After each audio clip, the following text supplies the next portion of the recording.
ሓደ አምላኽ ብዝኾነ ብአብን ብወልድን ብመንፈስ ቅዱስን ብሓቂ አሚንና በጃ ኩሉ ዓለም ኮይኑ ንኩሉ ዓለም ዘድሓነ ናይ መፍቀሬ ሰብ መድኃኒ ዓለም ክርስቶስ ሕማሙን ሞቱን ዝነግር በዕለተ ሰንበት ዝንበብን ዝጽለን ድርሳን እዚ እዩ። በረኸት ስቕለቱን ሞቱን ምስ ኩልና ህዝበ ክርስቲያን ይኹን አሜን። ጎይታ ኢየሱስ ኣብ መስቀል ተሰቂሉ ብህይወቱን ብሞቱን 5 ሰዓት ይገበረ። ብህይወቱ ካብ ፍርቂ መዓልቲ ክሳብ 9 ሰዓት ናይ መዓልቲ ጸንሐ። ምስ ሞተ ከዓ ካብ 9 ሰዓት ክሳብ መበል 11 ሰዓት ናይ መዓልቲ ጸንሐ። ካብ ኣዝማዶን ካብ ደቀ መዛሙርቱን ካብቶም ዝኣመኑ ህዝብን ሓደ እኳ ካብ መስቀል ዘውርዶ ኣይረኸበን። ኣይሁድ ድማ ካብ መስቀል ዘውርዶ ሰብ ከምዘየለ ምስ ረኣዩ ከምቲ ባዕሉ ጎይታ ኢየሱስ ብህይወቱ እንከሎ ብዛዕባ እቲ እኩይ ግብሮም ስለ ዝወቐስክዎምን ስለ ዝመስከርኩሎምን ንዓይሲ ኩሉ ዓለም ክጸላእኒ ዝበሎ ጸላእቱ በዚሖም ስለ ዝነበሩ ብሓዊ ከንድድዎ ስጋኡ ሃበና ኢሎም ንጲላጦስ ለመንዎ። ደጊሙ ከዓ እቲ ንዓይ ይጸልእ ነቦ ይጸልእ ካልእ ሰብ ዘይሰርሖ ስራሕ ዘይገበር ኩሎም እንተዝኸውን ኃጢአት ኣይምኾኖምን ምድሓኑ ነይሮም። ሎሚ ግና እቲ ብከንቱ ጸልኡኒ ዝብል ኣብ ኦሪቶም ዘጸሓፈ ምእንቲ ክፍጸም ረኣዩን እሞ ንዓይን ነቦይን ድማ ጸልኡና በለ። ጲላጦስ ከዓ ንኣይሁድ ኣነስ ነዚ ብህይወቱን ብስቕለቱን ብሞቱን ክንዚ ዝኣክል ተኣምራት ንዘርኣየ ወዲ እግዚኣብሔር ስጋኡ ኣየንዶኒ በሎም። ምሸት ዓርቢ ንዮሴፍን ኒቆዲሞስን መጺኦም ናብ ጲላጦስ ኣትዮም ነዚ ረዳኢ ዘይብሉ ስደተኛን ጋሻን ዝኾነ ኢየሱስ ስጋኡ ሃበና፣ ነዚ ኣብ መስቀል ተሰቒሩ ቁርን ኣስሓታን ዝቕበል ዘሎ ስጋ ኢየሱስ ሃበና፣ ነዚ ካበይ ከም ዝመጸን ናበይ እውን ከም ዝኸይድን ዘይፍለጥ ባሕታዊ ዝኾነ ኢየሱስ ስጋኡ ሃበና እሞ ካብ መስቀል ኣውሪድና ገኒዝና ክንቀብሮ ኢሎም ለመንዎ። ጲላጦስ ነዚ ምስ ሰምዐ ከመይ ኢሉ ሞተ? ብሓቂ ዶ ሞይቱ እዩ ኢሉ ተገረመ። ነቲ ወታደር ጸዊዑ ከዓ ፈጺሙ ሞይቱ ድዩ በሎ። ንሱ ከዓ እወ ሞይቱ በሎ። ከም ዝሞተ ካብዚ ወታደር ምስ ኣረጋገጸ ድማ ስጋ ጎይታ ኢየሱስ ንኽህብዎ ኣዘዘ። ንሳቶም ድማ ናብቲ ተሰቕለሉ ቦታ ኸይዶም ንጎይታ ኢየሱስ ሰገድሉ። ነቲ ዝተሸንከረሉ ናይ ሓፂን ሽንካር ካብ ኣእዳውን ካብ ኣጋሩን ካብ ኣፍ ልቡን ነቒሎም ኣውፅዎ። ነቲ ምስቲ መስቀል ጠሚሩ ኣሲርዎ ዝነበረ ገመድ ከዓ ፈትሕዎ። ብድሕሪ እዚ ንጎይታ ኢየሱስ ካብ መስቀል ኣውረድዎ። ካብ መስቀል ምስ ኣውረድዎ ድማ ብኣቕሳሉን ብዓጽምቱን ብደሙን ፈጺሙ ከይተንቀሳቐሰ ደቀሰ። ንሳቶም ከዓ ምእንታና ኣዒንቱ ብሞት ከም ዝተኸድኑ ኣእዛኑ ምእንታና ብሞት ከም ዝተዓጹ ኣፉ ምእንታና ብሞት ከም ዝተሓትመ ኣእዳውን ኣጋሩን ከዓ ምእንታና ብሞት ከም ዝተኣስሩ ምስ ረኣዩ ኣንታ ንሞት እትስዕር ጎይታ ደቂስካ ዲኻ? ሞትካ ኣብ ልዕሊኻ ከመይ ኢሉ ስልጣን ረኸበ እናበሉ በኻይሉ። ሽዑ ካብ ዝመውት ድሕሪ 3 ሰዓት ህያው ከም ምዃኑ መጠን ጎይታ ኢየሱስ ኣዒንቱ ኸፈተ። ኣዒንቱ ቅልሕልሕ ምስ በሉ ዮሴፍን ኒቆዲሞስን ሰንበዱ። ካብቲ ክቡር ስጋኡ ብሰምዕዎ 3 ምስጋናታት ድማ ኣመስገንዎ። ቅዱስ እግዚኣብሔር፣ ቅዱስ ሓያል፣ ቅዱስ ህያው ዘይመውት ካብ ቅድስቲ ድንግል ማርያም ዝተወለድካ መሓረና። ቅዱስ እግዚኣብሔር፣ ቅዱስ ሓያል፣ ቅዱስ ህያው ዘይመውት ኣብ ዮርዳኖስ ተጠመቕካ ኣብ ዕፀ መስቀል ተሰቐልካ መሓረና። ቅዱስ እግዚኣብሔር፣ ቅዱስ ሓያል፣ ቅዱስ ህያው ዘይመውት ኣብ ሳልሳይ መዓልቲ ካብ ሙታን ተፈሊኻ ተንሲእካ ናብ ሰማያት ዝዓረግካ ኣብ የማን ኣቦኻ ዝተቐመጥካ ንህያዋንን ሙታንን ክትፈርድውን ብኽብሪ ዳግማይ እትመጽእ ጎይታ መሓረና። ንሱ ድማ ከምዚ ሎሚ ዝሰዓምኩምኒ ኣነ ድማ ኣብታ ኣብ ሰማያት ዘላ መንግስቲ ኣቦይ ክስዕመኩም እየ ኣብ ክቡር መንበር ከዓ ምሳይ ክትቅመጡ ኢኹም ብዛዕባይ ስለ ዝበኻኹምን ዝቆዘምኩምን ድማ ወዲ ሰብ ሰሚዕዎ ዘይፈልጥ ንልቦና ዘሐጉስ ማለት ከስማዓኩም እየ እናበለ ብዙሕ ተዛረቦም ደጊሞም ከዓ ክሳዕ ትንሳኤ ኣይዒንቱ ብሞት ተኸድኑ ዮሴፍን ኒቆዲሞስን ንጎይታ ኢየሱስ ሰብ ብዘይተኸድኖ ንጹህን ሓድሽን ሻሽ ገይሮም ከከንዝዎን ከለዉ ከዓ ከምቲ ስርዓት ኣይሁድ ብምኡዝ ጨናን ብከርበን ገይሮም ብሰበን ጠቕለልዎ እዚ ኒቆዲሞስ ተባህለ ከዓ እቲ ኣቐዲሙ ብሌቲ ናብ ጎይታ ከይዱ መምህር ካብ እግዚኣብሔር ተላኢካ ክትምህር ከም ዝመጻእካ ንኣምን ኢና ብዘይካ እቲ ኣብ ህልውናኻ ዘሎ እግዚኣብሔር እንተዘይኮይኑ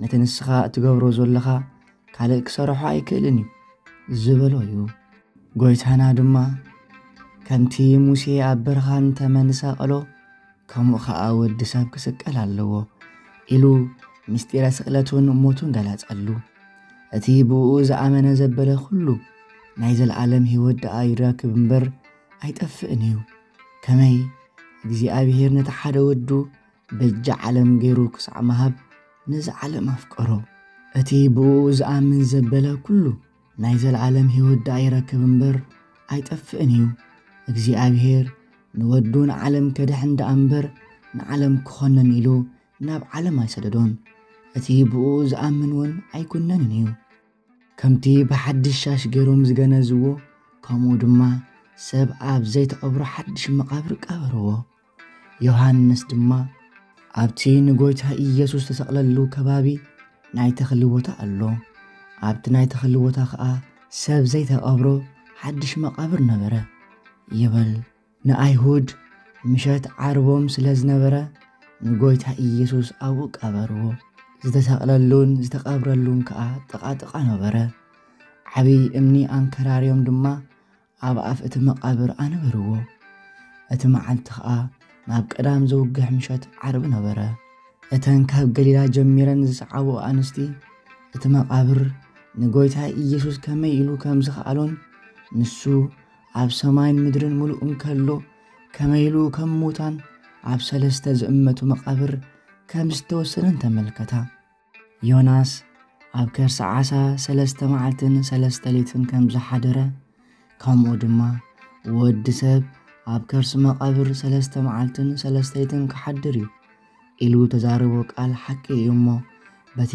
እጹብ ዝኾነ ኣብ መቃብር ምቕባሩ ሙስና መቃብር ኣጥፍኣልና ብድሕሪ እዚ ሊቃነ ካህናትን ፈሪሳውያንን ተኣኪቦም ናብ ጲላጦስ ከይዶም መማለዲ ወይ ጉቦ 133 ዲናር ወርቂ ሂቦም እዚ መሳሓቲ ሰብኣይ ብሂወቱን ከሎ ኣብ ሳልሳይ መዓልቲ ክትንስኤ ዝበሎ ቃል ዘከርና ሕጂ ከዓ ደቀ መዛሙርቱ ለይቲ መጺኦም ስጋኡ ሰሪቖም ብምውሳድ ንህዝቢ ካብ ሙታን ተፈልዩ ተንስኡ ከይብልዎ ካብታ ቀዳሚት በደሉ ዳሓረዊት በደሉ ዝኸፍአት ምእንቲ ከይትኸውንሲ ክሳብ 3 መዓልቲ መቃብሩ ሓሉ ኢልካ ኣዝዝ በልዎ ጲላጦስ ድማ መማለዲ ወይ ጉቦ ስለዝተቐበለ መሳኹም ወታደራት ወሲድኩም ከምቲ ንስኻትኩም ትፈልጥዎ ጌርኩም ከይድኩም መቃብርኩም ሓሉ በሎም ሊቃነ ካህናትን ፈሪሳውያንን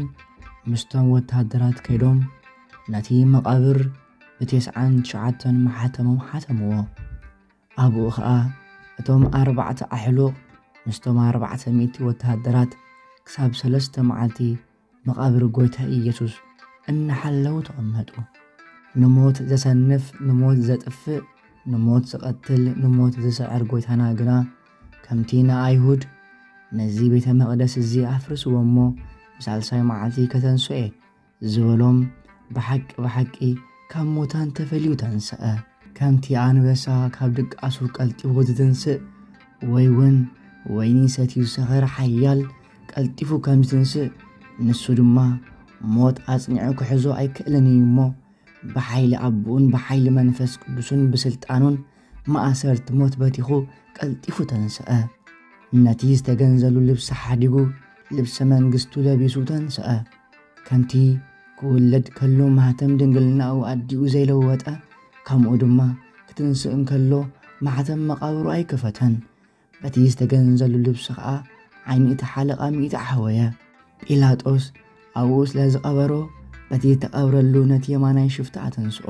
ጎይታ ኢየሱስ ምሸት ሰንበት ደቂ መዛሙርቱ ንኣይሁድ ፈሪሖም ኣብ ዕፁብ ኣዳራሽን ከለዉ ንኸጸናንዖምን ከሐግሶምን ኢሉ ናብቲ ተሓቢኦምሉ ዝነበሩ ዕፁብ ኣዳራሽ ኣተወ። ጎይታ ኢየሱስ ሰላም ንዓኻትኩም ይኹን፣ ኣይትፍርሁ ኣይትሰንብዱ ኣነ እየ በሎም። ንሳቶም ግና ምትሃት ዝተረኣዮም መሲልዎም ፈጺሞም ፈርሁ። ጎይታ ኢየሱስ ንደቀ መዛሙርቱ እንታይ ኣሰንበደኩም? ስለምንታይ ከ ኣብ ልብኹም ከምዚ ዝበለ ሓሳብ ይለዓል? ምትሃት ከምዚ ኣባይ እትርእይዎ ዘለኹም ስጋን ዓጽምን የብሉን እሞ ኢደይን እግረይን ዳሂስኩም ረኣዩ ብምባል ዝተሸንከረ ኢዱን እግሩን ዝተወግአ ጎኑን ኣርኣዮም። ደቂ መዛሙርቱ ድማ ንጎይታ ኢየሱስ ምስ ረኣይዎ ተሓጐሱ። ደጊሙ ከዓ ሰላም ንዓኻትኩም፣ ከምቲ ንዓይ ኣቦይ ዝለኣኸኒ ኣነ ድማ ንዓኻትኩም እልእኸኩም ኣለኹ በሎም። ከምዚ ምስ በለ ድማ መንፈስ ቅዱስ ተቐበሉ ኢሉ ብንፍሓት መንፈስ ቅዱስ ኣሓደረሎም። ነቶም ሓጢኣት ዝሓደክምሎም ይሕደገሎም፣ ነቶም ዘይሓደክምሎም ግና ኣይሕደገሎምን እዩ በሎም። ደጊሙ ከዓ ጎይታ ኢየሱስ ንደቂ መዛሙርቱ ኣብ መበል ሻምናይ መዓልቲ ኣብቲ ዕፁብ ኣዳራሽ ኣትዩ ሰላም ንዓኻትኩም ይኹን በሎም። ንቶማስ ድማ ኣማኒ ደኣ እምበር ተጠራጣሪ ኣይትኹን፣ ኣጻብዕትኻ ዘርጊሓ ኢደይን እግረይን ረአ፣ ጎነይ እውን ዳህስስ በሎ። ቶማስ ከዓ ነቲ ስጋ ጎይታ ዳህሲሱ ናይቲ ኣካላዊ ቃል ብስጋኡ ተሰቒሉ እንከሎ ብስምብራት ናይቲ ብትዕግስቲ ተቐበሎ ሽንኮር ረኣየ። ቶማስ ነቲ መለኮታዊ ኣምላኽ ምስ ዳሃሰሰ ኢዱ ብመለኮታዊ ሓዊ ነደደ። ቶማስ ከዓ ሰንቢዱ ጎይታይን ኣምላኸይን በሎ። ጎይታ ኢየሱስ ድማ ስለ ዝረኣኻኒ ዶ ኣሚንካኒ?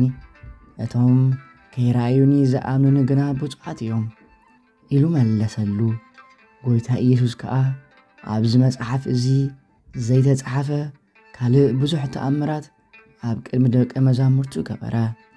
እዚ ተጻሓፈ ድማ ኢየሱስ ክርስቶስ ወዲ እግዚኣብሔር ከም ዝኾነ ምእንቲ ክትኣምኑ ብስሙ ኣሚንኩም ከዓ ናይ ዘለኣለም ሕይወት ንኽትረኽቡ እዩ። ጎይታ ኢየሱስ ምስ ደቀ መዛሙርቱ እናበልዐን እናሰተይን 40 መዓልቲ ዝኣክል ጸንሐ። ኣብ መበል 40 መዓልቲ ብብሩህ ደመናን ብሰረገላ ብርሃንን ብምስጋና መላእኽትን ብድምፂ ነጋሪትን ኣብ ዝባን ኪሩቤል ተቐሚጡ ብኸንፊ ነፋስ ናብ ሰማይ ዓረገ። ኣብ ዓለም መላእክቲ ድማ 9 መዓልታት መሃረ። በታ ቀዳመይቲ መዓልቲ መላእኽቲ ተገዝኡሉን ሰገድሉን፣ በታ ካልአይቲ መዓልቲ ከዓ ሊቃነ መላእክት ሰገድሉን ኣመስግንዎን፣ በታ ሳልሰይቲ መዓልቲ ድማ ኣጋእዝት ኣመስገንዎን ሰገድሉን፣ በታ ራብዒቲ መዓልቲ መኳንንት ኣመስገንዎን ሰገድሉን፣ በታ ሓምሸይቲ መዓልቲ ከዓ መናብርት ኣመስገንዎን ሰገድሉን፣ በታ ሻድሸይቲ መዓልቲ ድማ ሃይላት ኣመስገንዎን ሰገድሉን፣ በታ ሻብዒቲ መዓልቲ እውን ሊቃናት ኣመስገንዎን ሰገድሉን፣ በታ ሻምነይቲ መዓልቲ ሱራፌል ኣመስገንዎን ሰገድሉን፣ በታ ሻዓይቲ መዓልቲ ከዓ ኪሩቤል ኣመስገንዎን ሰገድሉን። ብዕርገቱ ድማ መገዲ ሰማይ ጸረገልና፣ ማዕጾ ሰማይ እውን ከፈተልና። ብዓስረይቲ መዓልቲ ኣቦኡ እግዚኣብሔር ኣብ ወደይ ኣብ የማነይ ንበር ኢልዎ እዩ እሞ ኣብ ልዑል መንበሩ ኣብ የማን ኣቦኡ ተቐመጠ። መንፈስ ቅዱስ እውን ኣብ የማኑ ህልው እዩ። ከምቲ ብጎይትነቱ ናብ ሰማያት ዝዓረገ ካልኣይ ግዜ ከዓ ብስልጣኑን ብስልጣን ኣብን ብስልጣን መንፈስ ቅዱስን በቶም ኣዝዮም ብዙሓን ዝኾኑ እልፍ ኣላፋት መላእኽቱን ብደመና ሰማይን ተዓጂቡ መብረቕ ካብ ምስራቅ ክሳዕ ምዕራብ ከም ዝረአ ምስ መስቀሉን ሽንካሩን ኣኽሊል እሾኽን ምስቲ ተወግኣሉ ኩናትን ሓሞት ሰተየሉ ሰፍነግን እቲ ተሸንከረ ኣእዳውን ኣእጋሩን እቲ ዝተወግአ ጎኑን ደም እናፈሰሰ ናይ ዘለዓለም ምሕረቱን ሰናይ ህያብን ንምፍጻም ከምኡ ኮይኑ ክመጽእ እዩ። በተን ኩለን ኢየሱስ ክርስቶስ ብሰብነቱ ተቐበለን ጸዋት ወመከራ ብምሽንካሩ ብምስቃሉ ኣኽሊል እሾኽ ብምድፋኡ ብሞቱ ናብ ሲኦል ብምውራዱ ብኹናት ብምውጋኡ ኣብ መቓብር ብምቕባሩ ኩሉ ሓጢኣተይ ይቕረ ክትብሉለይ ካብ ኩሉ ዕዳ ሓጢኣቱን ከተድሕኑኒ ጎይቶተይ ኣብን መንፈስ ቅዱስን ንዘለዓለም እምሕፀነኩም ኣለኹ። ከምኡውን እመቤተይ ድንግል ማርያም እልምነኪ ኣለኹ። አሜን። ስብሐት ለእግዚአብሔር ልዑል ወለወላዲቱ ድንግል ማርያም ወለመስቀሉ ክቡር ወኃያል አሜን።